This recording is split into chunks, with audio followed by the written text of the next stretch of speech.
2 araw lamang pagkatapos ng kasal, siniba ang aking biyenan ang aming kasambahay.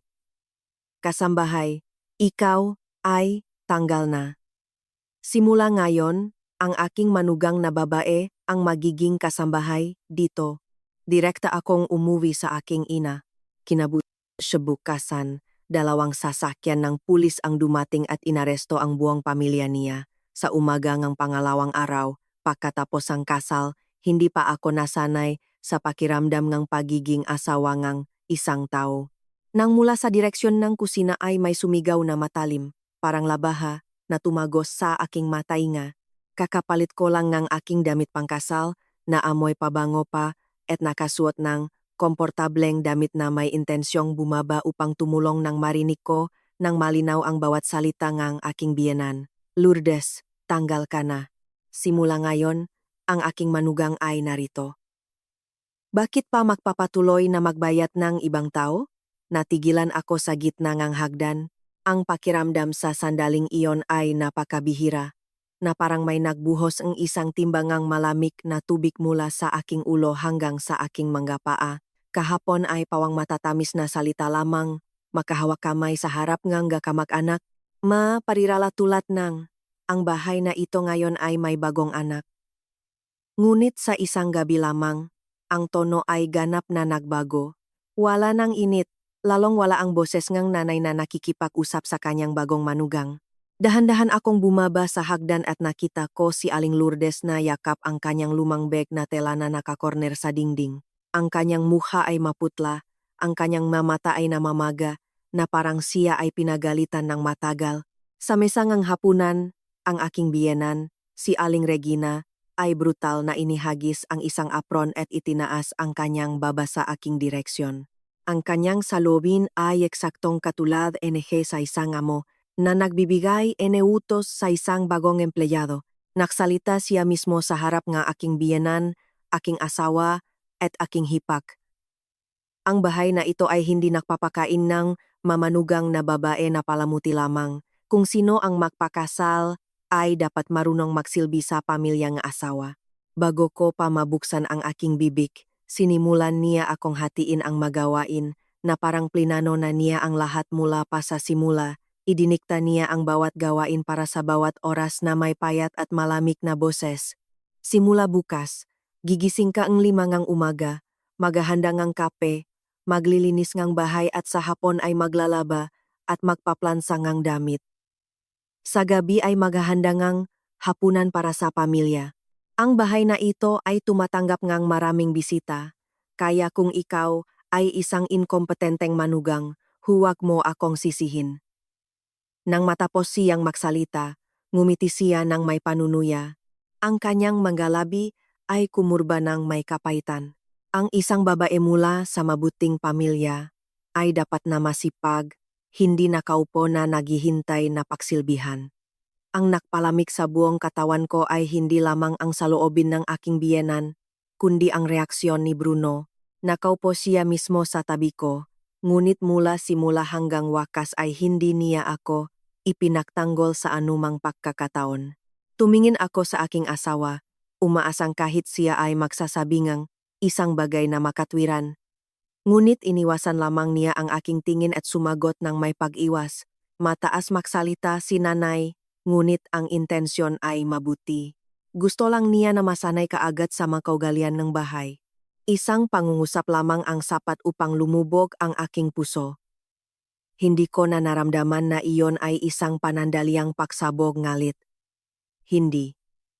Iyon ay isang detalyadong inihandang script. Siguro naghihintay lang sila ang tamang sandali. Kapag umalis ang mabisita ng party, kapag natapos ang seremonya, kapag opisyal akong pumasok sa bahay na iyon bilang manugang, saka lamang nila alisin ang lahat ng maskara. Huminga ako ng malalim at nagtanong ng dahan-dahan at napakalinaw. Kaya, sa bahay na ito ako ay manugang o kapalit ng kasambahay. Nang marinig ito, ngumiti ang aking biyenan ng nakatakot, isang ngiti na nagpapanginig. Ipinatong niya ang kanyang makamay sa baywang. Tiningnan ako mula ulo hanggang pa at sumagot ng natural. Ano ang pinakaiba? Ang isang mabuting manugang ay dapat marunong magtrabaho ng mas mahusay kaysa sa kasambahay. Nabigyan ka na namin ng pagkain? Tirahan at ang status ng manugang ng isang prestihiyosong pamilya? Ano pa ang gusto mo? Ang buong silit ay nanahimik ng ilang segundo, hindi dahil sa gulat, kundi dahil alam ng lahat na ang pangungusap na iyon ay lumakpas na sa limitasyon. Ngunit ang kakaiba ay walang sinuman doon ang nakaramdam ngang pangangailangan na mamagitan. Ang aking biyenan, si Mang Roberto, ay umiinom ngang kanyang kape na may malamig na ekspresyon na parang yelo. Tinitingnan ni Bruno ang kanyang cellphone, na kukunwari na hindi nakarinig, at ang kanyang kapatid na babae, si Rafaela, ay nakatayo sa tabing kanilang ina, makasalubong ang nga braso, nakangiti. Naku, Chamila, huwag kang maging oa, ganyan ang buong pamilya. Dito walang ganong kuwento ng manugang, bagong kasal, na magiging reyna. Tiningnan ko ang kanyang nasisiyahang mukha at bigla kong napagtanto na sinusubukan ako. Gusto nilang makita kung hanggang saan ang aking pasensya, hanggang saan ko kayang ibaba ang aking ulo. Gusto nila akong sirayin mula sa ikalawang araw upang hindi na ako makabangon muli. Lumapit ang aking biyenan, kinuha ang apron at itinulak ito sa aking dibdib. Ang galaw ay napakabrusko na ang clasp ngang apron ay kumalmot sa aking kamay. Sinabi niya ng malinaw ang bawat salita na parang saksak. Maya-maya. 12 kamag-anak mula sa panig ngang iyong biyenan ang darating para sa isang barbecue, para sa tanghalian upang makilala ang bagong manugang. Gawin mo ng maayos ang trabaho, huwag mong ipahiya ang pamilyang ito. Tiningnan ko ang apron sa aking mga kamay. Hindi na lang ito isang piraso ngentela, ito ay isang kahihiyan. Ito ang tatak na gusto niyang ilagay sa akin para gawin akong mula sa bagong kasal patungong. Libreng katulong para sa buong pamilya niya. Ibinalik ko ang apron sa mesa, dahan-dahan, ngunit may katatagan. Pagkatapos, tumalikod ako at dumiretso sa kwarto. Mula sa likod, narinig ko ang sigaw ng aking biyenan. Hoy, saan ka pupunta? Hindi ako sumagot. Binuksan ko ang aparador. Kinuha ang maliit na maleta na hindi ko pa nga nabubuksan pagkatapos ng kasal. Naglagay akong ilang damit, ang aking pitaka, ang aking cellphone at ang charger. Tinanggal ko ang aking manghikaw sa kasal at maingat na inilagay sa bag. Ang bawat galaw ko ay mabagal, ngunit ang aking puso ay malamig na at paralisado. Nang bumaba ako na may maleta sa sala, lahat sila ay nakatingin sa akin. Si Bruno, nakpanik lang. Tumayo siya, at sinubukang pigilan ako. Chamila, ano ang ginagawa mo? Kung may problema, pag-usapan natin. Ngunit ang pagkakahawa ang kamay ay hindi sa isang asawa na takot na masaktan ang kanyang asawa. Iyon ay ang pagkakahawak ng isang lalaki na takot na mawalan ng mukha sa harap ng pamilya. Pinakawalan ko ang kanyang kamay, tiningnan siya sa mata at sinabing tuyo, kung ang bahay na ito ay nangangailangan ng isang katulong, paumanhin, hindi ako nag-apply para sa posisyon. Nang marinig ito, galit na galit ang aking biyenan. Itinuro niya ang gate, ang kanyang boses ay matinis at nakakabingi. Kung maglakas loob kang lumabas sa bahay na ito, huwag kang umasang babalik. Hindi kailangan ng pamilya namin ang isang walang galang na manugang na, sa loob ng 2 arawng kasal, ay nangahas na harapin ang kanyang biyenan. Lumingon ako, nakatingin sa kanyang mukha, hindi na iniwas ang tingin.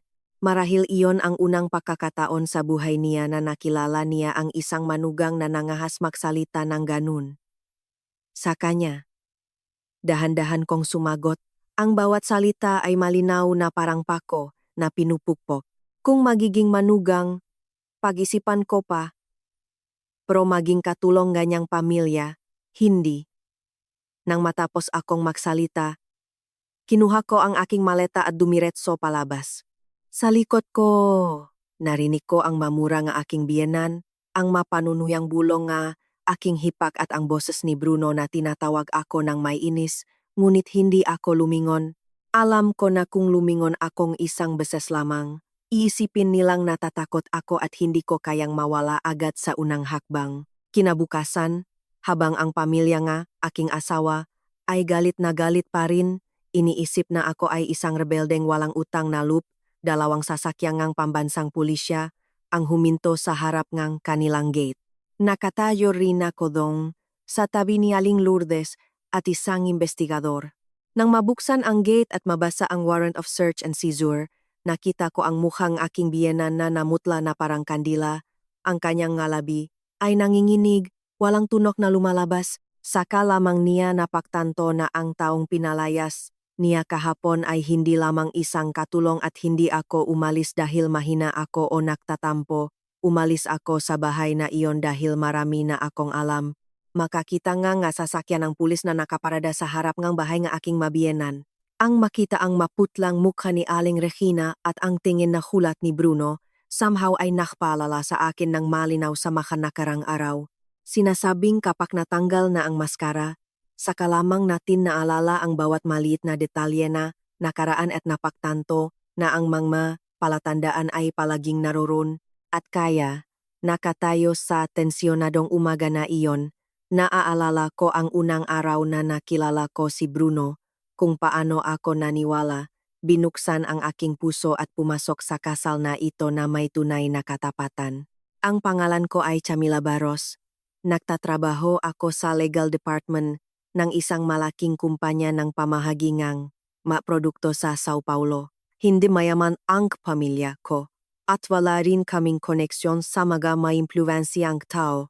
Ngunit mula pagkabata, palagi akong tinuruan ng nanay kong isang bagay, mamuhay ng may katapatan. Huwag kailanman hayaan ang sinuman na ituro ang daliri sa iyong mukha at sabihin na hindi ka tama. Siguro kaya ganun ako kadirekta. Ano ang tama? Sinasabi ko na tama. Ano ang hindi ko sigurado? Hindi ako nangangako. Palagi kong iniisip na hanggat maayos ang pamumuhay natin, nagtatrabaho ng may katapatan, ang buhay ay hindi siguro magiging glamorosa, ngunit magiging payapa man lang. Nakilala ko si Bruno sa isang business meeting tungkol sa ma-supply contract sa pagitan ng aming makumpanya. Ang una kong impresyon ay isang lalaki na nagsasalita ng may sukat, nakasuot ng mayos, hindi nagsasalita ng kalokohan, hindi rin nagpapakita ng kayamanan o koneksyon, tulad ng napakaraming iba pang lalaki na nakilala ko na sa panahon ng talakayan. Hindi siya nakikialam, hindi nagmamadali na magmukhang nakatataas at nagsabi pa mga salitang nakapapanatak. Anumang bahagi na kailangan ng koponan ni Camila na repasuhin, huwag mag-atubiling suriin ng mahinahon. Ang pangmatagalang pakikipagsosyo ay dapat na malinaw mula sa simula. Ang pangungusap na iyon lamang ay nagdulot ng simpatiya sa akin. Pagkatapos nito, siya ang nakusa na muling makipag-ugnayan sa akin. Sa simula, nagtatanong lamang ng detalye tungkol sa mga dokumento. Sa paglipas ng panahon, naging magaan, tumpak, at hindi oa ang mga mensahe. Hindi ako ang uringam, babae na madaling matunaw sa matatamis na salita, ngunit dapat kong aminin, si Bruno ay napakahusay sa paggawa na iba na komportable. Hindi siya agresibo, hindi gumagawang walang saysay na pangako tungkol sa hinaharap, lumilitaw lang siya ng tahimik sa tamang oras. Kapag ako ay nag-overtime, dinadalhan niya akong kape. Kapag ako ay sobrang abala na wala akong oras para kumain, nagpapadala siyang tamang mensahe. Kapag tapos ka na, sabihin mo sa akin. Dadalhan kita ng mainit na bagay para hindi ka makasakit. Dahan-dahan kong binuksan ang aking puso.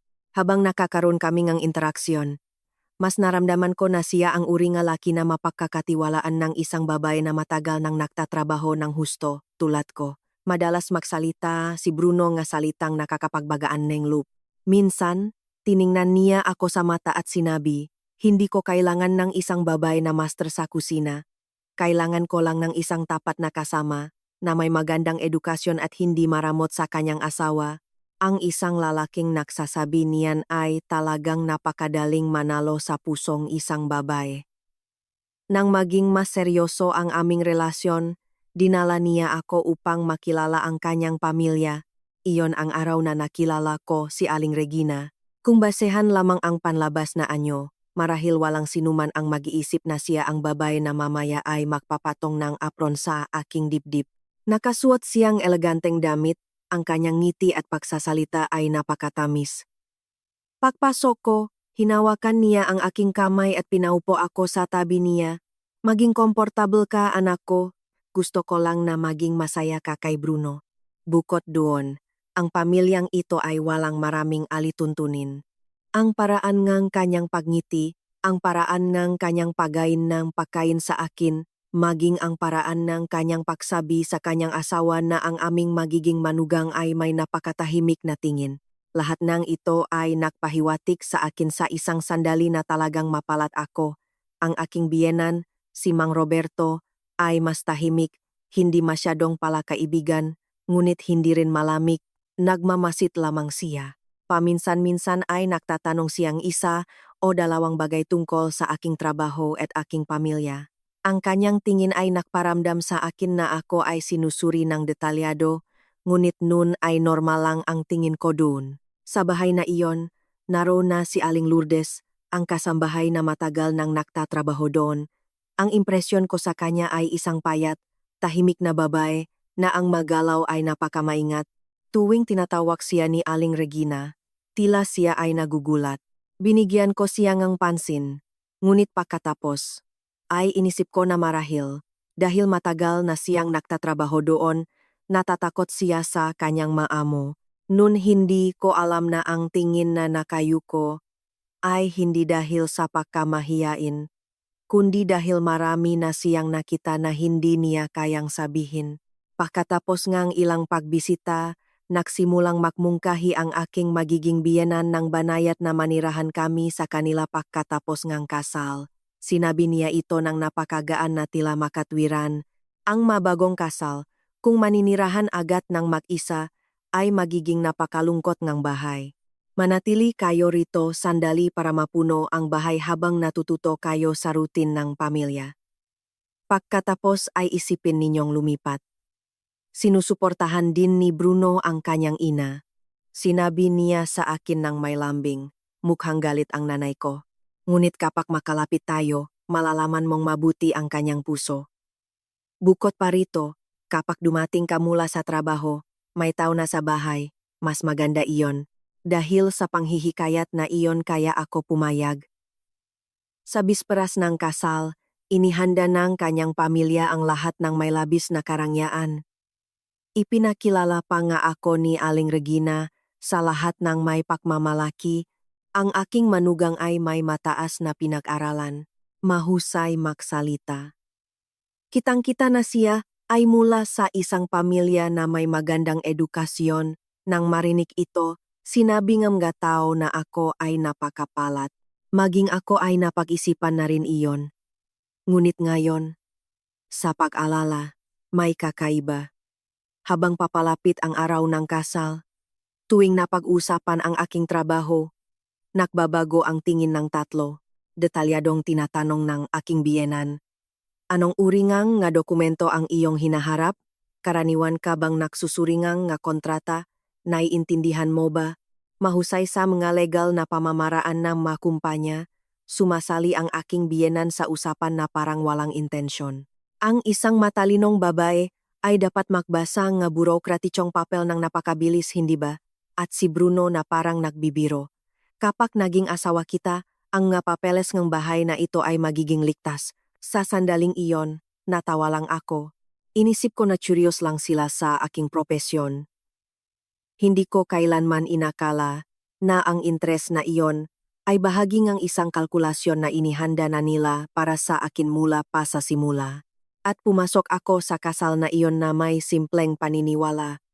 Akala ko nakahanap ako ngang mabuting asawa at na pumapasok ako sa isang pamilya na, bagaman may mga alituntunin, ay hindi masama.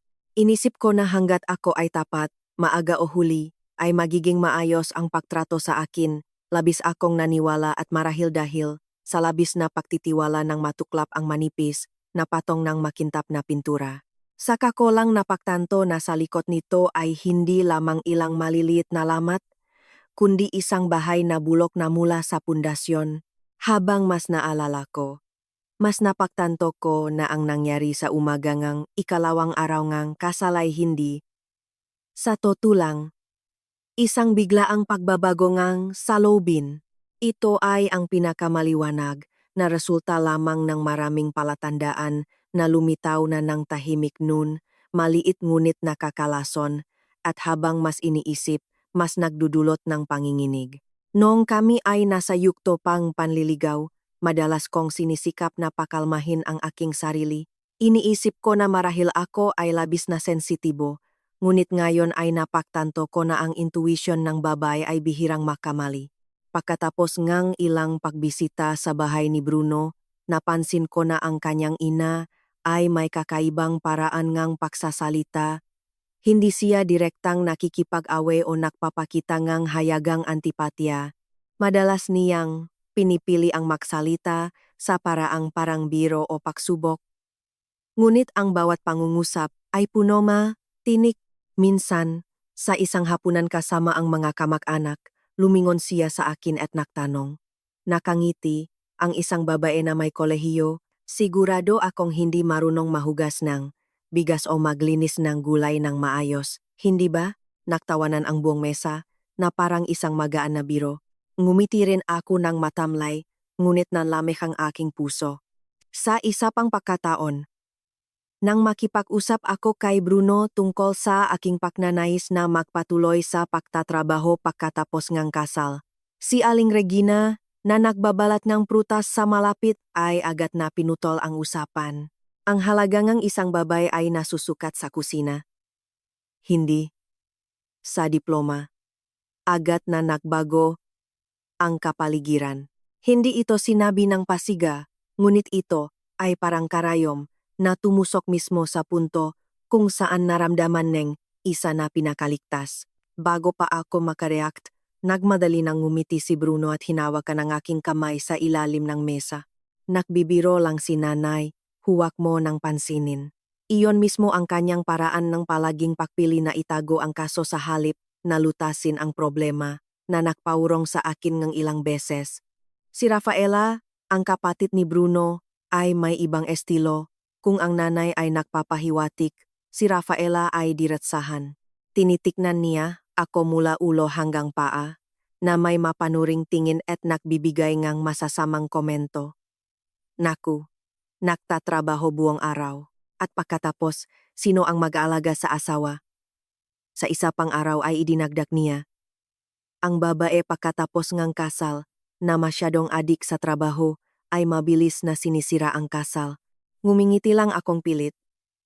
Pero sa loob ay labis na akong hindi comfortable. Hindi pa nga ako opisyal na manugang, pero mula sa ina hanggang sa anak, lahat sila ay nakatuon na sa parehong punto upang ipresyon ako sa aking trabaho, aking kalayaan at ang organisasyon ng aking buhay. Habang mas madalas akong bumibisita sa bahay, mas nararamdaman ko ang mabigat na kapaligiran doon. Madalas silang magsalita tungkol sa mabuting asal at etiketa, ngunit ang taong pinakamahirap sa bahay na iyon ay si Aling Lourdes, ang kasambahay na nagtatrabaho doon ng maraming taon. Naglalakat siya ng walang ingay, kaunti lang ang sinasalita at palaging nakayuko ang ulo, na parang ang pahinga ng malakas ay maaring magpagalit sa sinuman. Minsan nakita ko mismo nang maghain siyang kape, dahil lang sa natagalan siya ang kaunti, nagalit ang aking biyenan. Dito hindi lugar para magpakain ng walang silbi. Yumukot ng malalim si Aling Lourdes, nangingini ang mga labi, dali-daling kinuha ang tray, paulit-ulit na humingi ng tawad. Ang makita ang eksenang iyon ay labis na nakpabalisa sa akin. Ang isang pamilya na talagang kagalang-galang ay hindi magtratong ganun sa kanilang maempleyado. Pagkatapos ay may isang insidente na hindi ko makalimutan. Isang araw ay napadaan ako sa opisina ng aking biyenan. Hindi lubos na sarado ang pinto. Nag-iwan ng isang maliit na puwang. Mabilis lang akong sumilip, ngunit nakita ko sa loob ang tumpok nga kahon ng karton, ilang slyo nga kumpanya at sa isang sulok ay mapakete nga nutritional supplement na walang label. Bago ko pa maintindihan ang nakikita ko, lumabas si Mang Roberto at mabilis na isinara ang pinto. Tiningnan niya ako ng matalim ng ilang segundo at pagkatapos ay ngumiti ng peke. Ah, negosyo lang iyan. Hindi kailangang makialam ang babae sa mga ganoong bagay. Ang kanyang reaksyon, napakabilis at lihim, ay nakpaalala sa akin. Ngunit ang pinakanakaukit sa aking alaala ay mula kay Aling Lourdes. Isang hapon, habang naglalakad ako mula sa bakuran patungong kusina, nakasalubong ko siya. Nakayuko pa rin ang kanyang mga mata sa sahig, tulad ng dati, ngunit bumulong siya ng napakahina na kung hindi ako masyadong malapit. Hindi ko maririnig, Aling Camila, huwag kang pipirmangang, anuman nang hindi binabasa ng mabuti. Nagulat ako, lumingon upang magtanong, ngunit nakalakpas na siya na parang hindi siya nagsalita. Ang pangungusap na iyon ay biglaan kaya't nakatatak ito sa aking isipan. Huwag kang pumirma ang anuman. Bakit niya ako binalaan? Bakit isa sa palaran ng isang tahimik na kasambahay ang pagsasabi sa akin nito? Ilang araw bago ang kasal, lumakas ang aking mahinala. Nang araw na iyon, tinawag akong aking biyenan sa sala at binigyan akong tumpok ng mga papel na sinasabing madokumento lamang iyon ng notaryo at ilang administratibong proseso pagkatapos ng kasal. Mabilis siyang magsalita, nakmamadali akong pumirma agad. Dahil abala siya sa paghahandang ang party, kinuha ko ang mga papeles. Nang makita ko agad, napansin kong may mali. Ang ilang mga porma ay hindi mukhang karaniwang sibil na dokumento, ang mga titulo ay napaka-generic at ang nilalaman ay malabo. Isinara ko ang folder, agad na ngumiti at ibinalik. Dadalhin ko sa bahay para basahin ng maingat, okay ba? Aling Regina, malinaw pa sa akin ang sandaling iyon. Nawala ang ngiti sa kanyang mukha. Sandali lang iyon, ngunit malinaw kong nakita. Hindi iyon pagkadismaya, kundi ang inis ng isang nag-isip na magiging maayos ang lahat at nakita ang plano na nahatlangan. Ngunit agad siyang kumalma at sinabing may pakagaan. Tama iyan, kailangan mong maging maselan. Nang gabing iyon, narinig ko nang hindi sinasadya ang aking biyenan na nakikipag-usap kay Bruno sa dulong pasilyo. Mahina ang boses, ngunit puno ang inis. Ang babaeng ito ay nagtatrabaho sa legal department. Magiging mahirap. Kailangan nating hanapin ang sandali kung kailan siya pinakapaniwala sa atin. Natigilan ako. Bago pa ako makarinig pa, natahimik silang dalawa na parang napansin ang aking presensya. Nang lumitaw ako, mabilis akong niyakap ni Bruno, nakangiti na parang walang nangyari. At sinabi pa niya, na stress lang si nanay sa mapaghahanda sa kasal. Ngumiti ako. Makasama. Ngunit mula sa sandaling iyon, nagsimula ang isang hindi may paliwanag na paninikip sa aking dibdib. Hindi sapat para ikansela ko ang kasal, ngunit sapat para maging alerto ako. Hindi lang nila ako gustong maging manugang. Gusto nilang mapasailalim ako sa kanilang kontrol, masunurin, walang masyadong tanong, walang hinala. Ang malabo kong nararamdaman bago ang kasal ay naging totoo pagkatapos. Hindi na lang ito kutob, kundi makilos, salita, at palitan ng tingin sa pagitan nila. At habang mas nakikita ko, mas naiintindihan ko na ang imahengang pamilyang marangal ay hindi hihigit sa isang patong ng barnis. Sa likod nito ay may kontrol, kalkulasyon, at isang lihim na sinisikap nilang itago sa anumang halaga. Halos tapos na ang kasal. Hindi pa nga lubusang umaalis ang mabisita. Nakaupo na ang aking biyenan sa gitna ng sala, inipon ang lahat ng sobrengang prang tunay, mga alahas, at ang pinakamagandang regalo sa harap niya. Binuksan niya ang bawat pakete, binilang ang bawat tumpok ng tunay na pera, inayos ang makahon ng alahas at sinabi, na parang ito ang pinakanormal na bagay sa mundo, hayaan mong itago ngang ina. Ang makabataan na may maraming pra ay nauwi sa paggawa ng kalokohan. Bago pa ako makareak, sumang-ayon si Bruno. Hayaan mo na si nanay ang magtago. Pagkatapos natin itong tingnan. Ang salitang pagkatapos ay simple, ngunit hindi ko nagustuhan. Ang pera at mga regalo sa kasal ay sa amin. Kung pag-usapan namin ito, kailangan itong maging malinaw at hindi kinumpis ka ng ganon. Nakita ko ang tumpok ng mga sobre sa mesa. Ang mabilis na kamay ng aking biyenan at nanikip ang aking puso. Ngunit dahil may mabisita pa, pinili kong manahimik. Ngayon alam ko na iyon ang kanilang unang pagsubok upang makita kung gaano kadali akong makontrol. Ang gabi ay dapat na aming gabing kasalan, ngunit halos alas. 11 ngam gabi ay may kumatok sa pinto ng kwarto. Narunang aking biyenan sa labas. Hindi malakas ang boses, ngunit puno ng autoridad. Bukas ng umaga, gumising ka ng mas maaga. May maganak pa rito. Kailangan mong bumaba para bumati. Maghanda ng kape. Ang manugang na babae, bagong kasal ay hindi gumigising ng huli kung hindi ay sasabihin nila na wala kang pinag-aralan. Nakaroon pa siya ngang oras upang magdikta ngang mga walang kabuluhang ngunit hindi matitiis na alituntunin.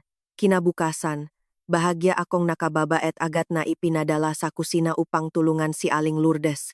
Bago pa ako makainom ng isang basong tubig. Nasa tabi ko na ang biyenan ko. Itinuturo ito at iyon, binabantayan ang bawat galaw ko, na parang naghihintay ng pagkakamali. Medyo makapal kong hiniwa ang gulay, pinuna niya. Halos mapuno ang tasa ng kape. Sumimangot siya, ikakasal tayo ngang isang anak, hindi magdadala ngang isang prinsesa para paksilbihan. Ang pangungusap na iyon ay nagpainit sa aking mukha, hindi dahil sa trabaho mismo, kundi sa paraan ng kanyang sadyang pagpapahiya sa akin sa harap ng lahat. At ang pinakamasakit sa akin, nakita ni Bruno ang lahat. Naglakad siya mula sa isang gilid patungo sa isa pa. Narinig ang mga panunukso ng kanyang ina. Nakita kung paano ako tinatrato at hindi nagsalita. Minsan, bumulong lang siya, magtiis ka nitong maaraw, pasayahin mo si nanay. Tiningnan ko siya at bigla akong nilamig. Ang isang asawa na talagang nagmamahal sa kanyang asawa ay magpapakita man lang na naiintindihan niya, ngunit pinili niyang maging manonut. Malapit sa tanghalian, tinawag ako ng aking biyenan sa sala. Nakaupo siya doon na may makapal na tumpok ng nga folder. Tingnan mo nga itong maagat papeles para sa akin, sabi niya. Mga panlup na deklarasyon lang iyan. Pirmahan mo na agad para matapos. Ikaw ang nasa legal na departamento, mas ligtas kung ang sariling pamilya ang bahala diyan. Kinuha ko ang folder. Matapos basahin ang ilang pahina lamang, napansin kong may maling-mali. Hindi ito karaniwang panlup na deklarasyon, kundi mga dokumento na konektado sa mga korporasyon, pamamahagi ng produkto, at legal na pananagutan. Huminto agad ako. Itinaas ko ang aking ulo. Pinanatili ang boses ng tahimik hanggat maari. Hindi ko maaring pirmahan ang madokumento ng isang kumpanya nang hindi binabasa ng detalyado ang lahat, lalo na kung para lang sa kabaitan. Pagkatapos kong magsalita, nagbago ang ekspresyon ng aking biyenan at ng aking biyenan. Malakas na inilapak ni Mang Roberto ang tasa sa mesa. Ngumiti si Aling Regina ng may panunuya, bagong manugang palang, naghihinala na parang estranghero. Alam kong nakanti ko ang isang bagay na hindi nila pinapayagang tanggihan. Sa gabi, lumala ang sitwasyon. Nang dumaan ako sa bakuran, narinig ko ang isang maliit na kaguluhan. Sumilip ako at nakita ko ang aking biyenan na hinahawakan ang braso ni Aling Lourdes. Kalatkat siya papunta sa silid imbakan. Ano ang sinabi mo sa kanya? Bumulong-bulong siya. Nanginginig si Aling Lourdes, hindi makasagot. Malapit lang ang aking biyenan, tahimik, hindi nakikialam. Lumapit ako. May nangyari ba? Aling Regina, agad na nagbago ang kanilang saloobin. Binitawan ng biyenan ang braso ang katulong. Wala naman. Naging burara siya at nakabasak ng ilang bagay. Ngunit malinaw kong nakita ang pulang marka sa braso ni Lourdes. Alam kong hindi ito isang simpleng aksidente. Ang bahay na ito ay may lihim at alam ni Aling Lourdes iyon. Nang maglaon, nang buksan ko ang aking bag, nagulat ako. Ang zipper ngang isa sa mabulsa ay nasa ibang lugar. Hindi ganon kaayos ang aking madokumento tulad ng iniwan ko. Ako ay napakadetalyado. Alam ko kung may nagalaw ng aking magagamit. Nang itaas ko ang aking ulo, nakita ko si Bruno na nakatayo sa pinto. Akala ko may kailangan ka at hinanap ko. Mabilis niyang sinabi. Ang dahilan ay masyadong pilit. Hindi na ako nagtanong pa, ngunit sa aking isip, Nagsisimula ng magkaroon ng koneksyon ang lahat. Mula sa makakapal na folder, ang pagtatanong kay Lourdes hanggang sa aking bag na hinaluhog, lahat ay tumuturo sa isang bagay. Hindi lang nila ako gustong maging masunurin. Gusto nilang kontrolin ang lahat ng sa akin. Pumasok ako sa bahay na iyon na nakadamit pangkasal at may tiwala, ngunit sa isang araw lang ay naramdaman ko na ang isang napakahiwaga, tensyonado, peke, at puno ng lihim na kapaligiran, at higit sa lahat, labis silang natatakot na marami akong malaman. Sa sandaling iyon, hindi ko inakala na ang lahat ng nasaksihan ko ay simula pa lamang. Ang tunay na suntok sa sikmura ay naghihintay sa akin sa umaga ngang ikalawang araw. Sa umaga ngang ikalawang araw ngang kasal, nagising ako ng madilim pa sa labas. Mula sa ibaba, ay naririnig na ang ingay ngang mapinggan. Nang araw na iyon, darating ang makamag-anak ng asawa upang makilala ang bagong manugang. Mukhang simple, ngunit ang sinumang naging manugang ay alam na ito ay isang pagsubok. Darating sila hindi lang para tingnan ang iyong mukha, kundi para obserbahan kung paano ka nakatayo, paano ka nagsasalita, paano ka nagtatrabaho upang lihim kang suriin.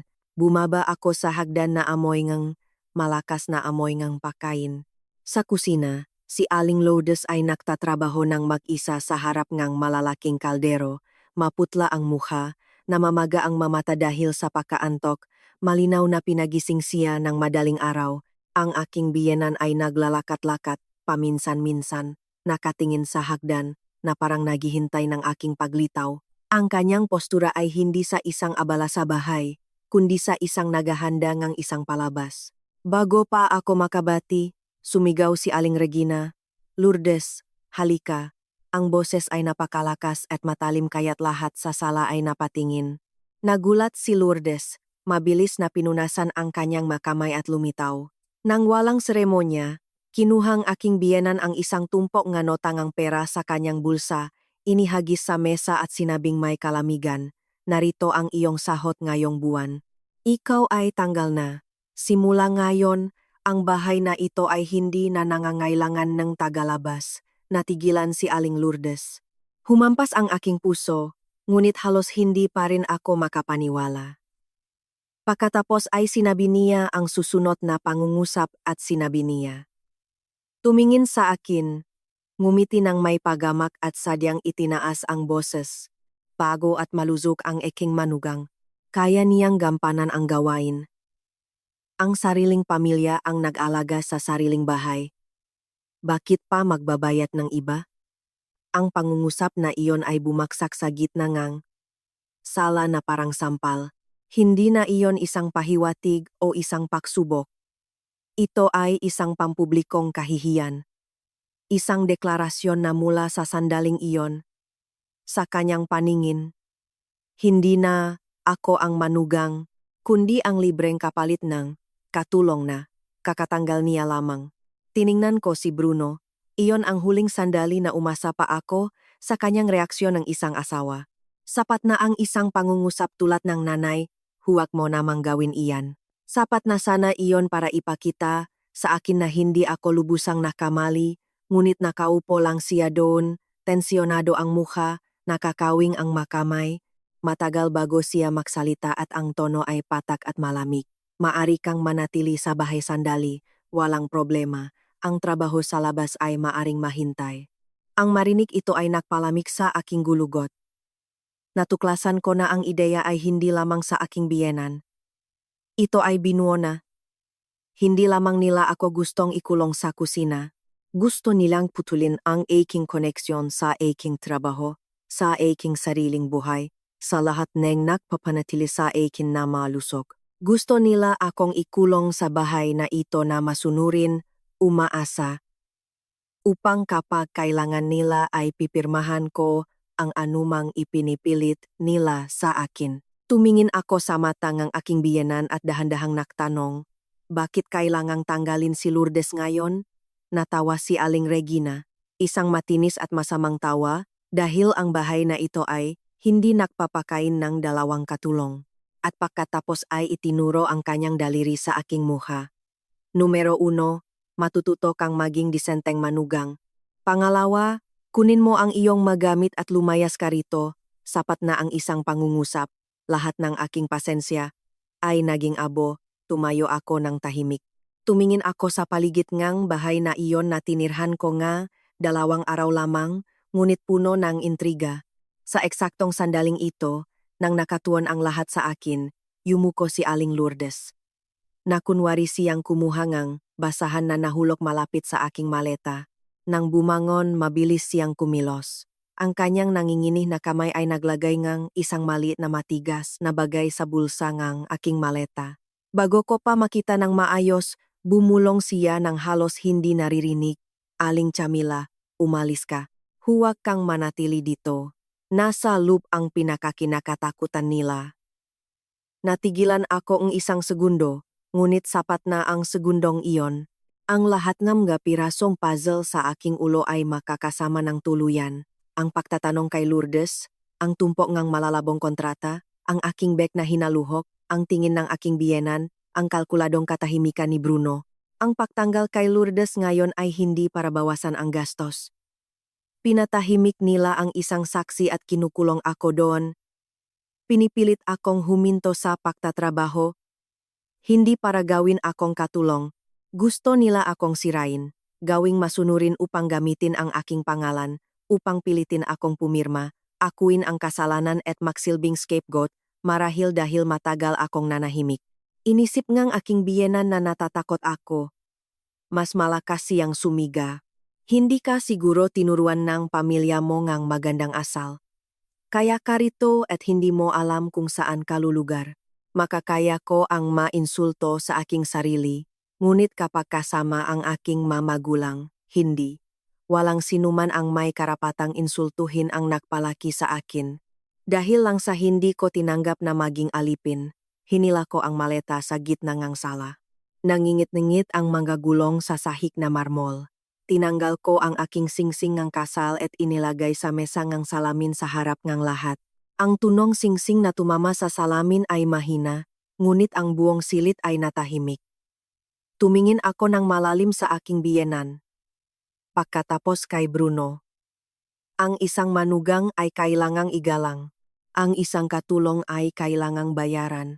Ang pamilyang ito ay gustong manghiya at sa parehong oras, ayaw magbayad. Hindi ako inyong katulong. Ang buong pamilya ay natigilan. Walang sinuman ang umasa na ang isang bagong kasal na nobya ay makakaroon ng lakas, ng loop na magsalita ngayon. Binuksan ngang biyenan ang bibig, umaalingaw-ngaw.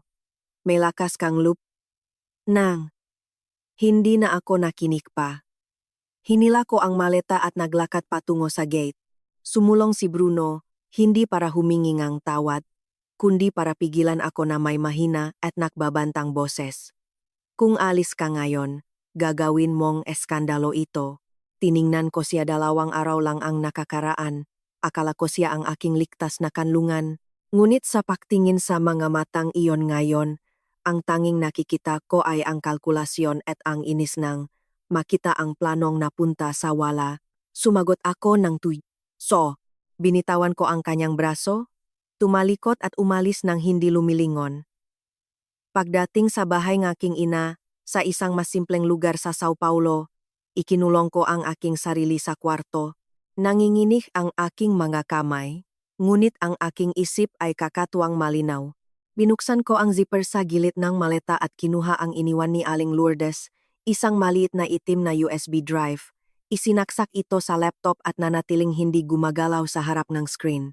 Naroon sa lubang mga video na nagpapakita ng muling pagpapakete ng mga nutritional supplement na may kaduda-dudang pinagmulan, mga larawan ng spreadsheet ng kahon, dalawa, mga digital na kopya nga mga dokumento na may lagda nga aking biyenan at mga kontrata kung saan ang legal na pananagutan ay sadyang inilipat sa mga ikatlong partido. Binuksan ko ang bawat file at naramdaman ko ang panginginig sa gulugod. Hindi ako nag-exaggerate. Ang kasal na yon mula sa simula ay hindi kailanman naging tapat.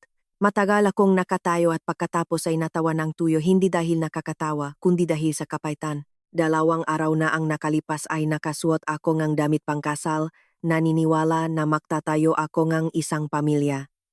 At ngayon, sa pagtingin sa blangkong espasyo sa field ng legal na responsibilidad ng makontrata, napagtanto ko na ang lugar na inilaan nila para sa akin ay hindi sa halop ng pamilya, kundi sa upuan ng akusado. Hindi ako nakpanik, hindi ako umiyak, at hindi rin ako bumalik sa kanilang bahay na parang bali na nawawalan ng rason. Ang nanay ko ay nasa pinto ni kwarto na puno ni kabalala. Inigunit sinabi ko lang, "Nanay, ayaan mo ako, tatawag ako kay Chuelio." Si Tio Helio ay ang nakababatang kapatid ng nay ko at matagal nang nagtatrabaho bilang inspektor sa civil police. Alam kong kung tatawag ako na umiyak sa galit, baka pabayaan niya. Kaya, nang sumagot siya, pinananatili ko ang aking boses ng tahimik hanggat maari. "Tiyo, hindi ako tumatawag para humingi ng pabor sa pamilya. Mayroon akong ebidensya, ngunit kailangan kong tulong upang sundin ang tamang pamamaraan." Ang kabilang linya ay natahimik ng ilang sandali. Narinig ko siyang bumuntong hininga at pagkatapos ay mabilis na sinabi na may mabigat na boses, "Kung sigurado ka, huwag kang gumawang maling hakbang. Buksan mo ang computer at ipadala mo na sa akin ang screenshot ng listahan ng mga file." Ang pangungusap na iyon lang ang nagparamdam sa akin na naiintindihan niya ang kabigatan. Halos isang oras pagkatapos, umarada siya sa harap ng aming bahay ng walang sasakyan ng pulis, walang uniforme, dala lamang ang isang lumang leather na folder at isang seryosong ekspresyon. Hindi niya tinanong kung paano ako tinrato o kung bakit natapos ang kasal ko sa loob ng 2 araw. Kinumutan niya. Ang silya ay umupo sa tabi ko, inilagay ang salamin at sinabi, "Buksan mo isa-isa." Sumunod ako. Pareho kaming nag-reviewing bawat clip, bawat larawan, bawat kontrata, bawat data. Habang binabasa namin, lumalala ang tensyon sa mukha ni Tio Helio. Nang makita niya ang digital na kopyang kontrata na may blangkong linyang legal na kinatawan, 2 beses niyang pinukpok ang nga daliri sa mesa at nagtanong, "Humingi ba sila sa iyo na pirmahan ito?" Tumango ako. Tiningnan ako ni Tio Helio. "Kung pipirmahan mo ito, tapos ka na." Hindi sinabi ang pangungusap ng pasigaw, ngunit ito ay parang suntok sa aking dibdib. Tiningnan ko ang screen na may namamagang lalamunan. Hindi sila gustong makaroon ng manugang. Gusto nila ng isang malinis na rekord para magsilbing dami. Hindi agad sumagot si Tio Helio, nanahimik lang, nagproseso at sa huli ay sinabi, "Makikinig ka ng mabuti, mula ngayon huwag kang makipag-ugnayan sa kanila na nadadala ng emosyon. Huwag kang manukso, huwag kang manakot at huwag mong ipaalam sa kanila kung gaano karaming ebidensya ang mayroon ka. Ngunit ang buhay ay hindi eksaktong sumusunod sa plano." Malapit sa hating habi, nagsimulang tumunok ng walang tigil ang aking cellphone. Mula kay Aling Regina, pagkatapos ay si Rafaela, pagkatapos ay maging ang landline ng kanilang bahay, sunod-sunod ang matawag, desperado, na nagpapatunay sa kanilang pagpanik. Nakatingin ako sa screen na umilaw at nanlamig ang aking puso. Ang mga inosenteng tao ay hindi nagpapanik ng ganyan. Hindi ako sumagot. Pagkatapos ngang 12 nang hindi nasagot na tawag, nagpadala lamang ako ngang isang maikling mensahe sa WhatsApp. "Tigilan ninyo ang pagtawag. Alam ko na ang lahat." Halos hindi panay hahatid ang mensahe at pagkatapos 5 minuto ay tumawag si Bruno.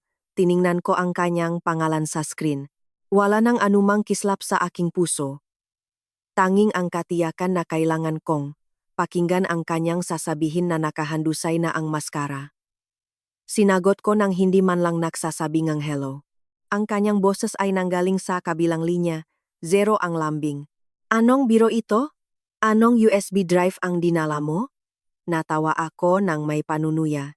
Ngayon ang kanyang unang pag-alala ay hindi kung maayos ba ako kundi ang USB drive. Sumagot ako ng tuyo. "Dapat mong tanungin ang nanay mo kung ano ang mas kinakatakutan niya. Ako o ang pulis?" May katahimikan sa linya. Malinaw kong narinig ang tunog ng kanyang pakningit ng ngipin at pagkatapos ay binaba niya ang kanyang boses na malamig at nagbabanta. "Huwag kang lumampas sa malimitasyon. Hindi mo alam kung sino ang pamilya ko. Sumandal ako sa upuan. Nakatingin pa rin ang aking mga mata sa screen ng laptop. Napakatahimik ng aking boses. Alam ko na, sapat na para hindi na muling maging katulong at sapat na para hindi maging front ng inyong lahat. Nag-atubili si Bruno, mabigat lang ang kanyang hininga. Sa huli, binisiwan niya ang isang pangungusap na nakpaliwanag sa akin ng lahat. Kung gagawin mo iyon, wala nang babalikan. Ngumiti ako ng bahagya. Hindi ako ang walang babalikan. At ibinaba ko ang telepono. Si Tio Helio, na nakaupo sa harap ko, ay hindi ako pinuri, ni pinagalitan.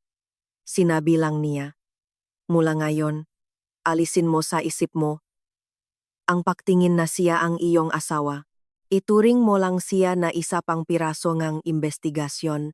Nang marinig iyon, nilunok ko ang aking lawe. Hindi dahil mahal ko pa siya, kundi dahil masakit. Masakit kapag nakaharap tayo sa isang katotohanan na, kapag nakita na, ay pumipigil sa atin na maging inosente tulad ng dati. Kinabukasan, sinamahan ko ang aking tiyo sa istasyon ngang pulisya upang i-report ang paunang reklamo, sinunot ang lahat ng legal na pamamaraan. Hindi ako gumawa nga eskandalo, hindi ako umiyak, nakukwento ang aking manasama ng loob. Umupo ako. Binuksan ang laptop at ibinigay ang lahat na orihinal na ebidensya, puno na direktoryo, oras na pagbabago, pinagmulan, lahat ay naitala. Sinuring clerk ng matagal, nagtanong ng mamahalagang katanungan at sinulat ang police report ng tumpak. Mula sa sandaling iyon, alam kong nagsimula na ang digmaan. Hindi ito away pamilya, kundi kaso ang pulisya. Bago umuwi, huminto si Tio Helio. Tiningnan ako ng seryoso at sinabi, mula ngayon, hindi ka na ang bahagi na kasangkot sa labanan ng damdamin. Ikaw ay saksi at tagapagbigay ng impormasyon. Huwag mong hayaan ang iyong mga damdamin na makagulo. Naramdaman ko iyon, ngunit sa aking kaibuturan, isang tanong ang umalingaw-ngaw, ano ang tunay na papel ni Bruno sa lahat ng iyon? Siya ba ay isang duwag na anak na hinila ng kanyang mamagulang o alam niya ang lahat? At nagpapanggap lang bilang isang huwarang asawa. Umalis ako sa istasyon ngang pulisya. Malinis ang langit ngang Sao Paulo, ngunit malamig ang aking dibdib. Alam kong hindi matatapos doon ang mabagay. Hindi basta-basta susuko ang kanyang pamilya. Nakikita ang isang manugang na 2 araw pa lang ay wawasakin ang imperyo na matagal nilang binuo. Inisip ko na sa pagrehistro ngang ulat, urong ang pamilya ngang kaunting panahon, kahit na para magsaliksik kung ano ang mayroon ako. Nagkamali ako. Sa isang gabi lang, nagbago ang kanilang estratehiya. Walang tawag na humihinging tawad. Pinili nila ang pinakamabaho na paraan, tipikal ngang kanilang tunay na pagkatao. Sirain ako para ako ay magpanik at umurong. Noong umaga na iyon, nasa kusina ang nanay ko nang tumunok ang landline. Narinig ko ang matinis na boses ni Aling Regina. Napakagaling mong turuan ang iyong anak, hindi ba? Nasa loop ngang 2 arawng kasal, gusto na niyang sirain ang buhay ng kanyang asawa. Ang boses ay puno ngang mayabang at mapanupil na tono tulad ng dati. Hindi sanay sa gulo ang nanay ko, ngunit hindi siya mahina. Ibinaba ang kutsilyo, pinunasan ang kamay sa basahan at sinagot ang telepono, sumasagot ng napakahinahon. Hindi sinisira ng aking anak ang buhay ngang sinuman. Hindi lang siya sumasama sa bandidismo. Natahimik ang kabilang linya at nagpakawala. Si Aling Regina ang isang nakakapanindik balahibong tawa. Tingnan natin kung gaano katagal siya magtitiis at ibinaba ang telepono. Lumingon ang nanay ko sa akin at bumulong. Nagsimula na silang magpakitang kanilang mga kuko sa hapon. Lumitaw si Bruno sa pintong bahay. Hindi nakpaalam o dumating na may postura ngang asawa na sinusubukang makipagkasundo.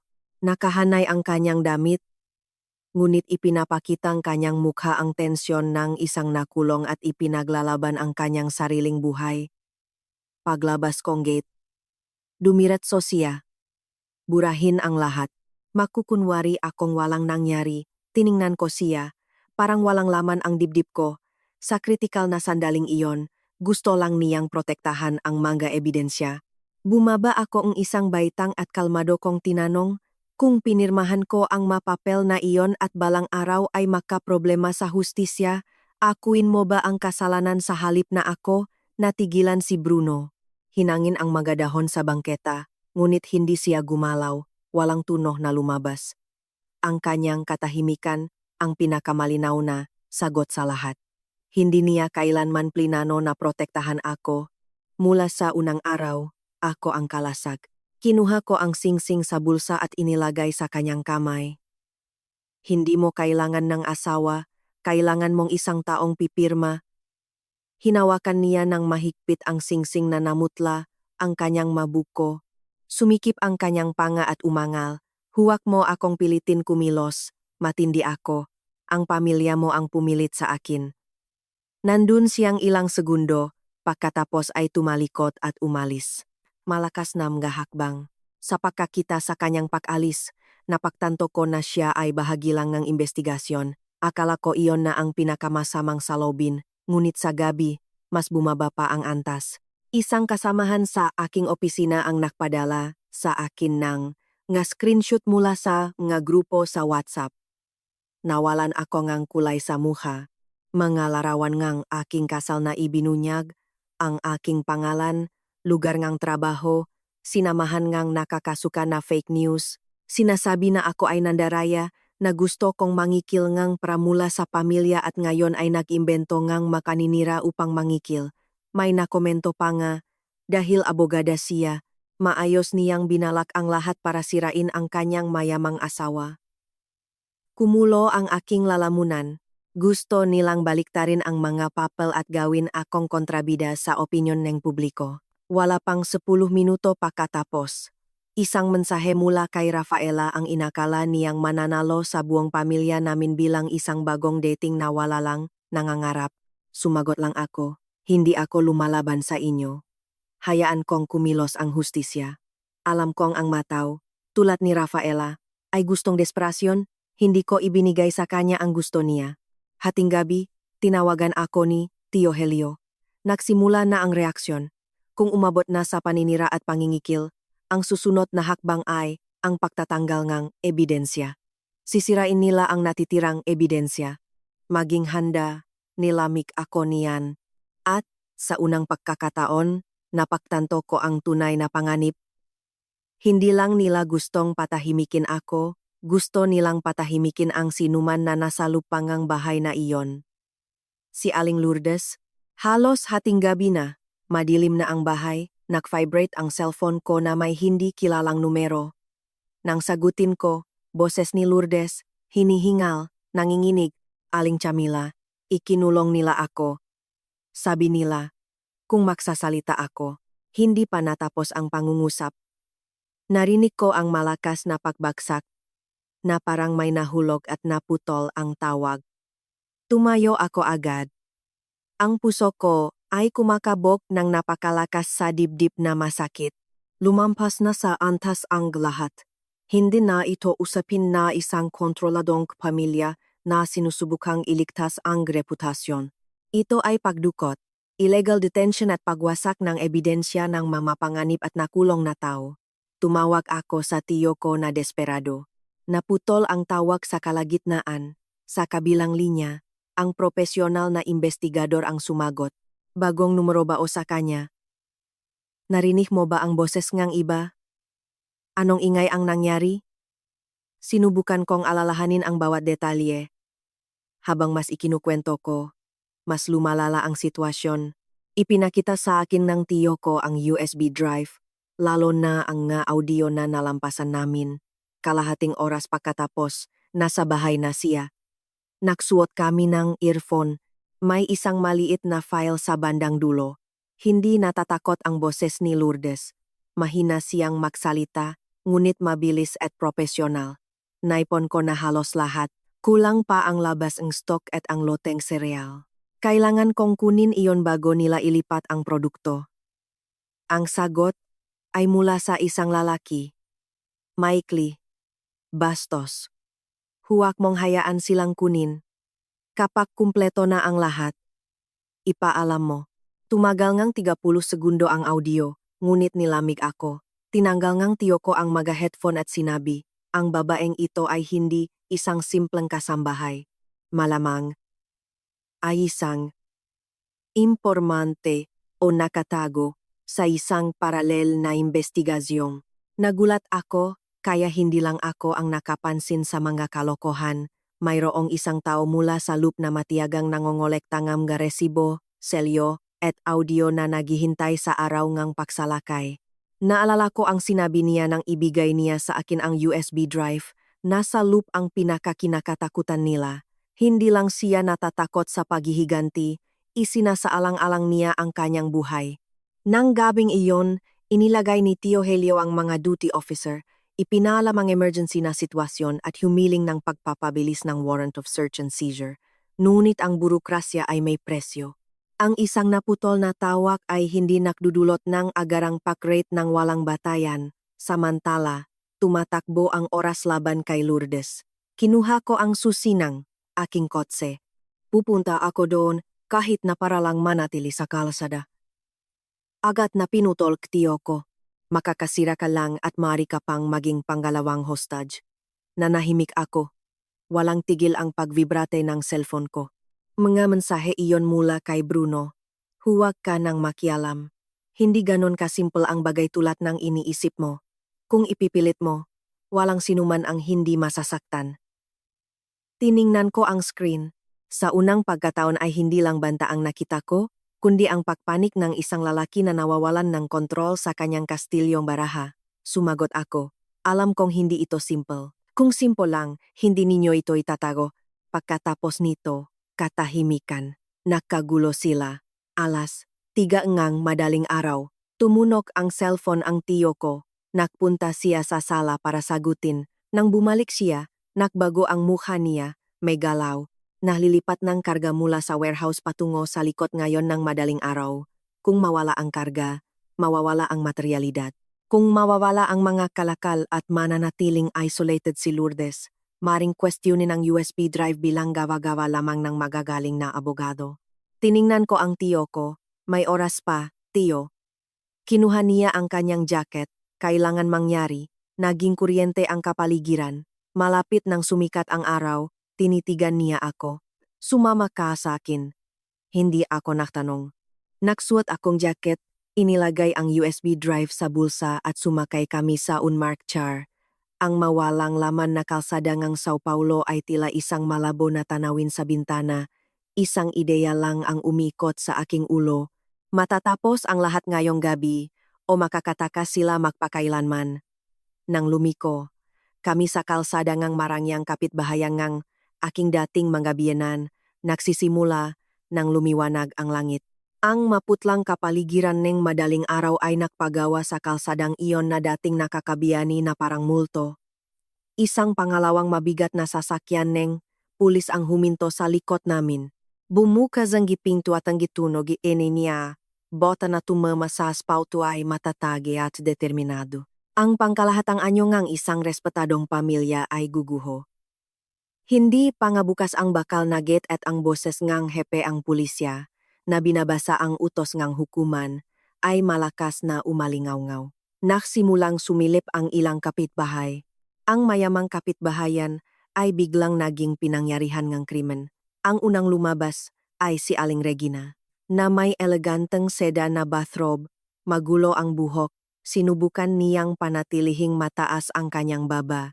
Nang makita ang mga pulis, binitiwan niya ang pangungusap ngang galit na sa maling address kayo.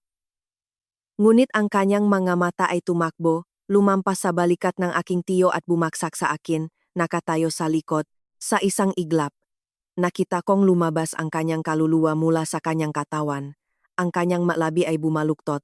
Ang kanyang mata ay nanlaki, na parang nahuhulog sa isang bangin. Sumunod si Mang Roberto, malamig pa rin at mayabang, ipinukpok ang kanyang paa sa pinto. Hindi pwedeng pumasok ang pulis sa bahay ng mga tao nang walang ebidensya. Hindi binago ngepeng pulisya ang kanyang boses. Dumating lang kami dahil may ebidensya. Nakita kong nanginginig ang perpektong postura ni Mang Roberto. Sa unang pagkakataon ay natakot ang lalaking iyon. Pumasok ang mga pulis, Sinisiyasat ang lugar. Sa loob ng ilang minuto, dumating sila sa kalapit na bodega na nakabalat kayo bilang isang marangyang pantry. Ang mga kahon ay hinila, ang mga pekeng label ay kinumpiska, ang makahon ay ibinunyak at ang mga aklat na accounting ay kinumpiska. Sa bawat bagong kahon na lumalabas, mas nagiging kulay abo ang mukha ni Aling Regina, sumugot si Rafaela sa bakuran na parang bali. Magulo ang buhok at ang mukha ay disfigured sa takot, ngunit may malisyosong dilatulad ng dati. Nang makita niya ako, nagsimula siyang sumiga, nagrereklamo. Sinira mo ang bahay ko, ikaw ay isang kanser, sinira mo ang aming pamilya. Ang kanyang paksiga ay tila kasing nakakatawa at nakakatakot sa harap ng napakaraming pulis. Matatakong tiningnan nang hindi itinaas ang tono. Tuyong sinabi ko, hindi ako. Ginawa ninyo iyan sa inyong sarili. Tatalon sana si Rafaela sa leko, ngunit siya ay pinigilan. Kapag nakita nga, mga tao ang kanilang sarili sa ilalim ng hukay, sila ay nagiging halimaw. Habang tumatakbo ang kaguluhan sa labas, isang malakas na ingay ang nakmula sa pinakamalayong basement ng service area, isang pinto na binubugbog mula sa loop. Tumakbo doon ang hepeeng pulisya at sinamahan siyang kanyang koponan. Ang kwarto ay nakakandado mula sa labas na may reinforced padlock. Pagkatapos na ilang segundo, narinig ang gaampas nag-acrobar nagapulis na sumisira sa kandado. Bumigay ang pinto at nailigtas si Aling Lourdes. Gusot ang damit, may marka ang tali ang pulso, lukot ang muka, ang gunit buo. Nanginginig siya ng husto. Ngayon, hindi na lang ito teorya o pandaraya sa negosyo. Mayroong isang buhay na tao na nakalantat bilang matibay na saksi sa kalupitan ng pamilyang iyon.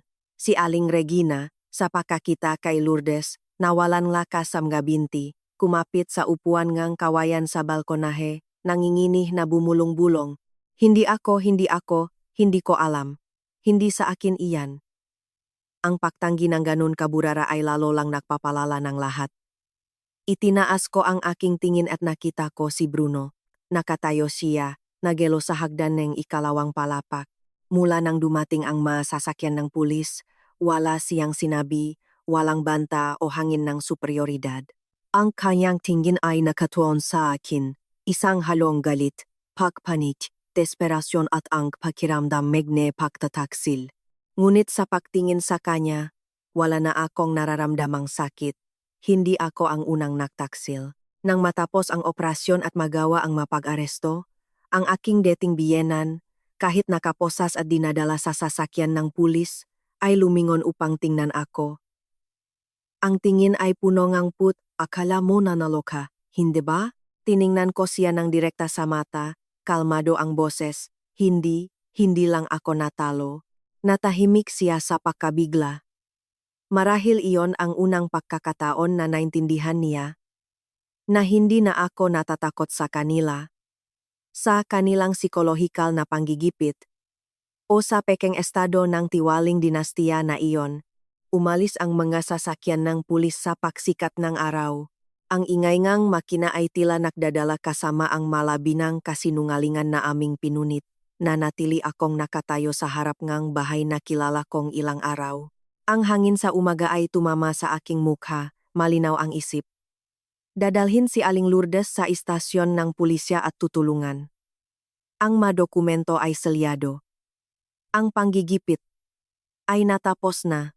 Ang mga nagpahiya sa akin at sumubok na ihagis ako sa mga leon ay nawalan ng pedestal, napakalaking beo, ngunit sa kaibuturan ko alam ko, kulang pa ang huling suntok. May isang nawawalang koneksyon sa kadenahang ito at ang pag-alala lamang dito ay nagpapanginginig sa akin. Ang dalawang sasakyan ay lumiko sa kanto at ang bulungan ni, mga kapitbahay ni, mayayaman ay nagsimulang maglaho, bagaman ang sismis ay lumulutang na makapal sa hangin. Nanatili akong nakatayo, pagkatapos ay sumakay sa kotse kasama si Tio Helio at bumalik kami. Nanatili akong tahimik sa pagbalik. Ang tanawin ni Lourdes, na may pulang marka at ang dilaw na mukha ni Regina, ay hindi nawala sa aking isipan, ngunit lalo na ang tingin ni Bruno sa hagdan.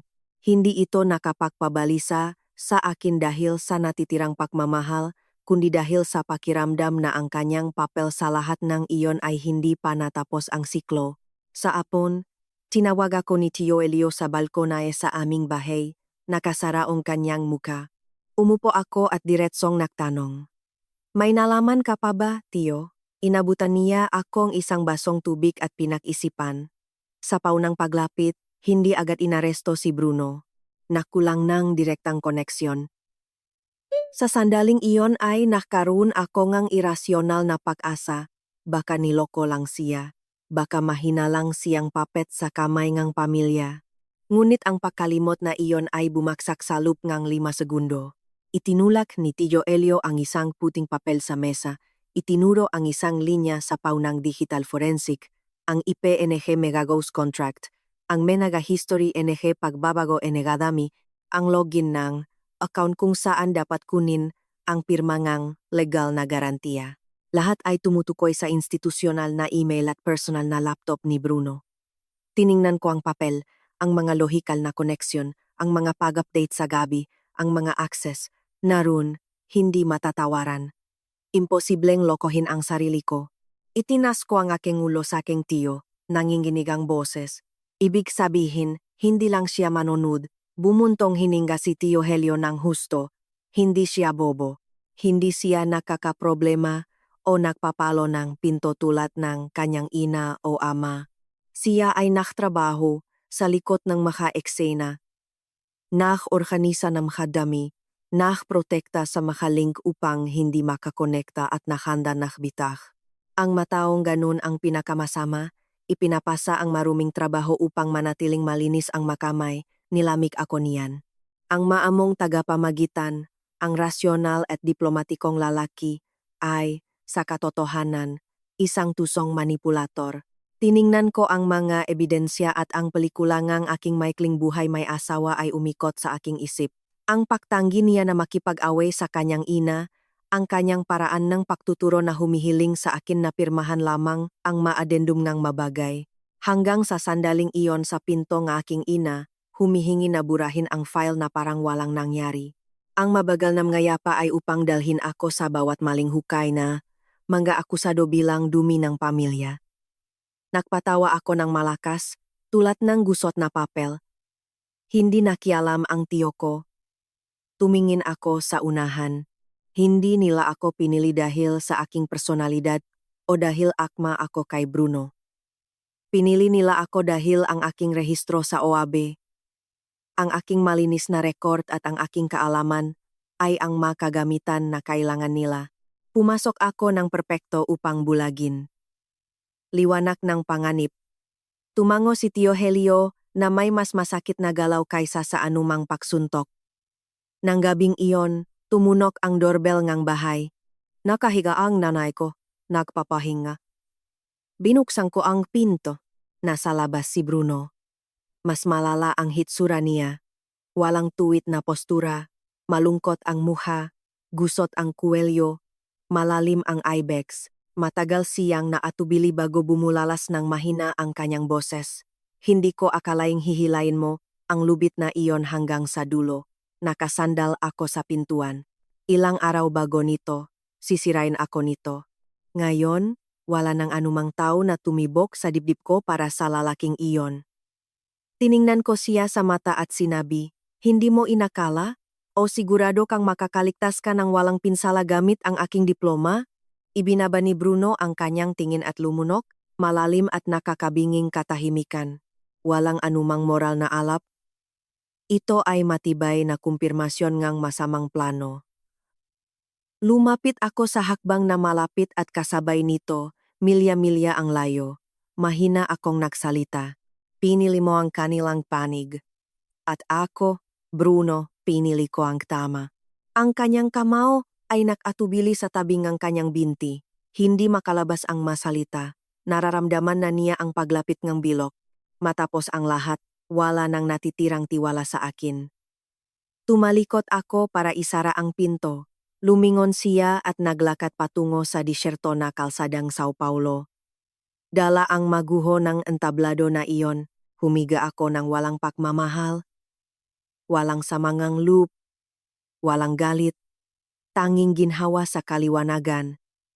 Nakatakas ako sa oras mula sa isang nakamamatay na bitag. At higit sa lahat, tinanggal ko ang bitag bago pa ito tumama sa aking mukha. Akala ko pagkatapos, negabi-gabing pagtatagpo ay nasalo na aking puso ang lahat kasinunggalingan sa relasyon na iyon. Ngunit nang ako ay ipatawag sa Departamento Estadual de Investigaciones Criminales at magbigay ng formal na pahayag nga akusasyon, nakita kong mas masakit ang mangyayari sa ibang antas. Dun, ang laro ay salaming ng hukuman. Ang air conditioner ay umaalingaw-ngaw sa isang dulo ang tumpok nga investigasyon. Sa kabilang dulo, si Aling Regina, Mang Roberto at Rafaela. Ang barnis ng mataas na lipunan ay natunaw na, hindi na sumisigaw ang biyenan. Ang mata ay nagpapahayag lamang ng galit. Pinanatiling ang biyenan ang matigas na anyo upang hindi sumabog at ang hipag na dating naglalabas ng lason at kayabangan ay kinakagat ang kanyang makuko na natatakot at nakayuko. Nang pumasok ako na may simpleng bag, tumalon si Aling Regina. Ang sinabi ni Sinika ay may lakas pa rin ng loop na tingnan ang aming mamuha. Ilang araw na ang nakalipas ay masakit iyon ngayon.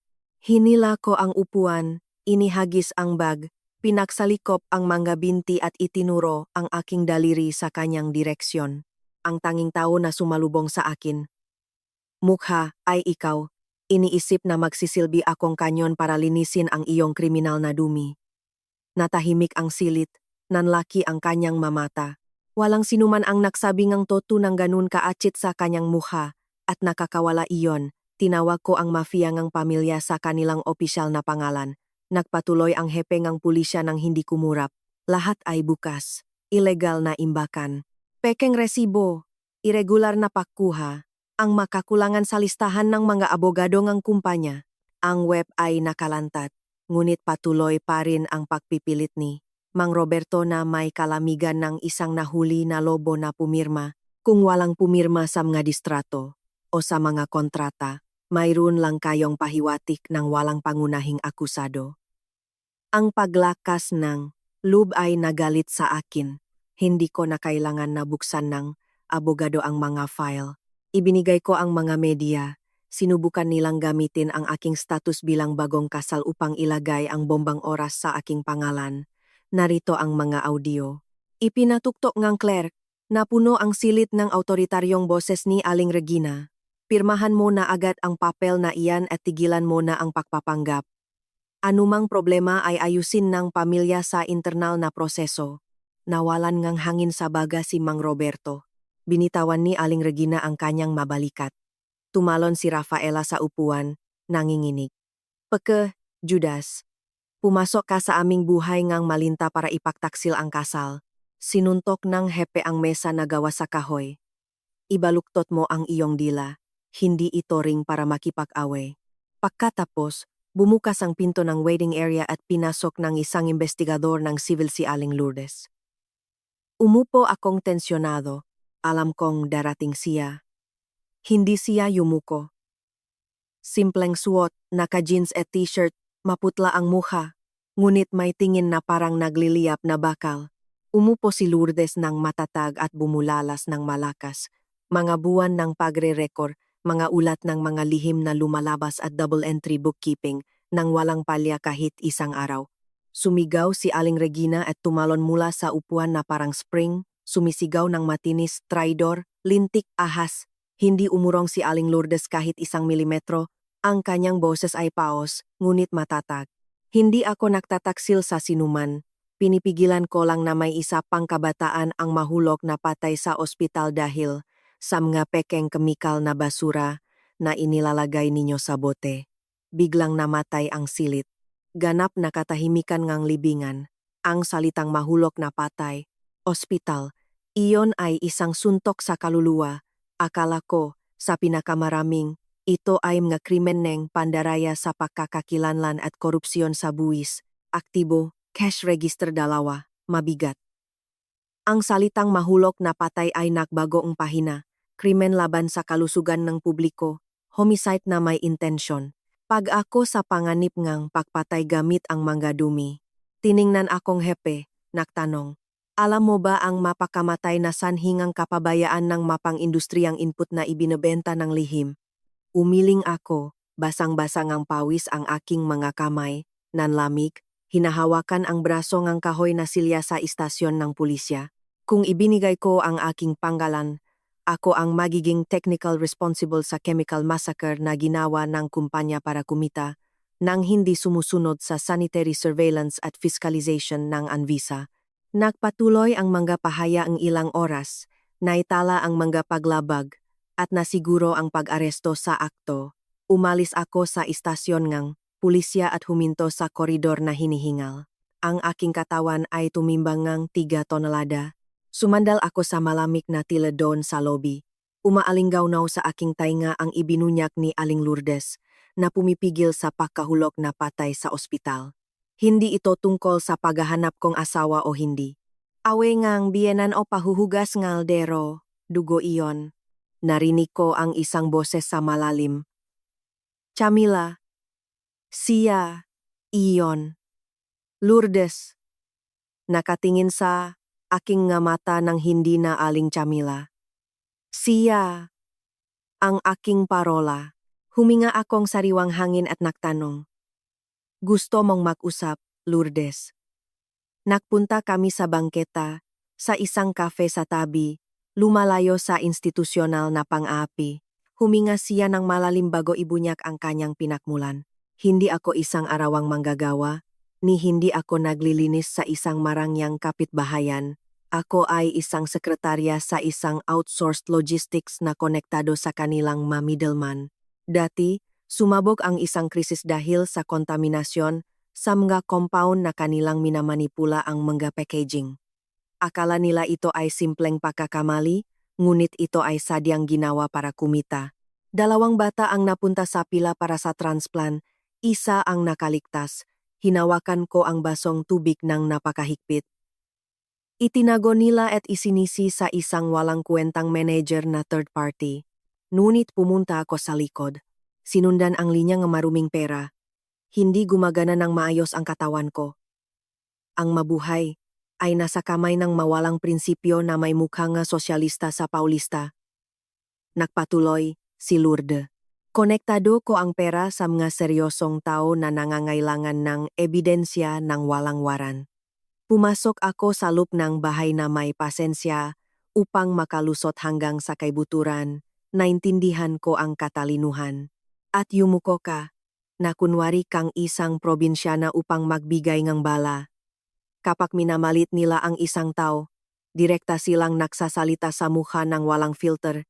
Iniisip na isa lang akong pinto na nakikinig. Ngumiti si Lourdes ng napakapagod at ang USB drive ay na-format para sa sinumang magkaroon ng pagkakataon. Nangyari lang na siya iyo, ang bagong biktima na nakasalubong ko siya doon. At gusto kong iwasan ang iyong trahedya sa anumang halaga. Ang aking bumubulong-bulong trahedya. Bakit ako? Tanong ko nang may sakit. Ipinaliwanag ni Lourdes ang masamang arkitektura na kanilang pinaplano para sa akin. Noon, gusto ka lang nilang gawing palamuti para sa angkan. Ang pagkakaroon ng manugang na naktapos sa kolehiyo ay nagbibigay ng karangalan sa kapitbahayan. Ngunit nang makita nila ang iyong mga ulat mula sa OAB, napagtanto nila na mayroon silang isang legal na sertipikasyon sa kaso. Sasabihan mo kung paano isara ang mga butas sa Anvisa nang hindi mukhang pandaraya mula sa probinsya. Nahulog ka na parang perpektong cherry sa ibabaw, 100% malinis ang rekord at isang kasunduan sa kasal, na nakpeke ngang hindi questionableng antas ng relasyon sa harap ngang hukom sa oras ng pagtatago ngang kaso. Naubusan akong gape. Dobleng panlilin lang. Hinamit para sa pag-ibig. Dinurok na kaking intelektual na pakaral upang making kasavat sa korporate karnahe. Ibinato ko ang huling tanong ng aking pasanin sa mundo. At si Bruno, huminto si Lourdes at tumitik. Si Bruno ang nagsusulat at nagrerepasong lahat ng ulat kung saan itatago ang mga pagkamatay. Ang mamatatanda ay mga mang naalipin ng hayagang kasakiman. Ngunit si Bruno, alam kung paano ilagay ang mga dami ng perpekto sa laro. Siya ang nagpapatakbo ng mga account. ng double entry bookkeeping at nagmamake-up ng mga nakatagong spreadsheet na nagpoprotekta sa pamilya sa kaso ng pagsalakay. Gurong legal na paglalaba. Paalam, mapagmahal na kasal. Ang lalaki na hindi nangangailangan ng asawang marunong magluto, kundi isang malinis at masunuring abogada, ay inihahanda ako sa kamatayan. Diyos ko, Chamila, buhay ka sa grasyang Diyos, inali ni Lourdes. Agad kong pinag-isipan. Ito ay isang panloop na addendum lamang. Aayusin ng pamilya ang mabibigat na folder na pinatong ng biyenan, lahat ay isang meat grinder na nahihintay ng pagliko ni Chafdu Asina. Tumayo ako at umalis doon, naglalakad sa kalsadang may puno, sa malamig na hapon na yon sa Sao Paulo. Ang aking buhay ay nagtagpo sa basuran ng walang limitasyong ambisyon, matiyaga at malamig, tulad ng diablo na naghihintay sa traffic light.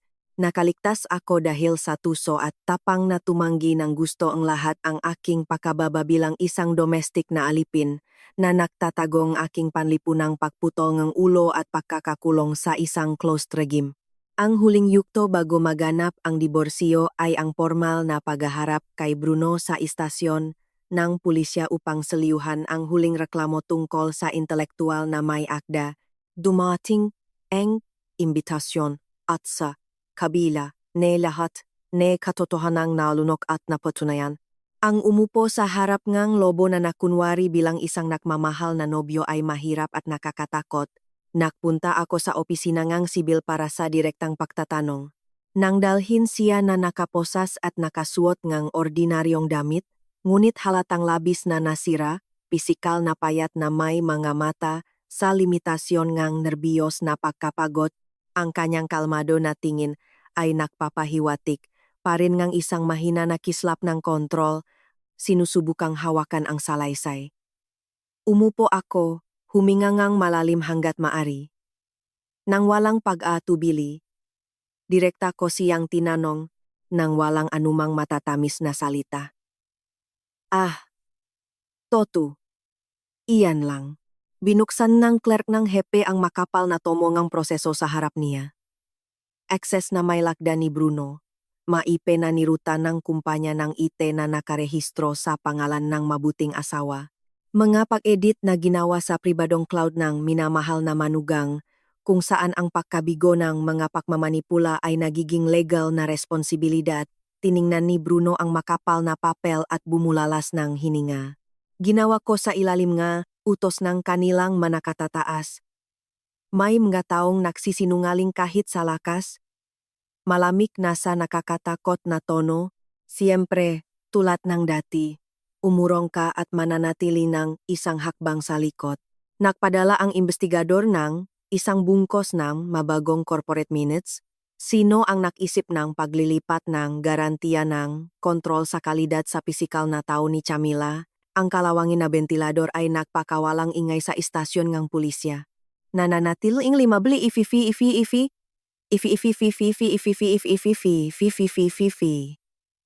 Ifi ang buwang tuanggang sa bumulalas siya ng mahina na pinapatay ang misteryong buwang kasal. Ako, ang buwang proyekto ay akin. Ang bala ay tumama sa aking tadyang. Ang nakamamatay na suntok sa karangalan. Mula sa bahagyang nakabukas na pinto kung saan nakakulong ang kanyang mga magulang, narinig ang despradong sigaw ni Aling Regina, sinungaling. Walang kabuluhan mong ina ako ang kasalanan. Mabilis na tumigil ang ginggay dahil sa mga pulis. Ang salita ay mula sa mayari mismo, si Bruno. Ang arkitektong aking legal na pagbitay ay tumiti sa akin na nasa ganap na pagbagsak, inaamin sa kanyang malamig na paraan. Talagang ibinase ko sa iyo ang pagtanggap at pagpirma. Ang huling kasunduan ay mawawala sa parehong akto. Ang sagot na ito ay nagpalamig sa anumang mapayapang neuron sa aking istruktura. Hinila ko ang strap ng aking bag upang bumangon mula sa upuan at ako bilang iyong asawa. Bakit mo ako pinakasalan? Ang kanyang sagot ay nilinis ang anumang umiiral na ugnayan sa universo nga nakaraang damdamin, malamig, krudo at definitibo sa oras ng kamatayan, dami, perpektong dami para sa emerhensiyang suporta. Tumayo ako at umalis sa silid. Sumara ang pinto at ang kanyang pagmamahal, O ang buong pakukunwari na nilihan namin mula rito ay nanatili doon sa gitna ng mga investigasyon para sa pandaraya sa pagkakakilanlan at pagpatay sa kalusugan. Katapusan ng nakatakot na palabas.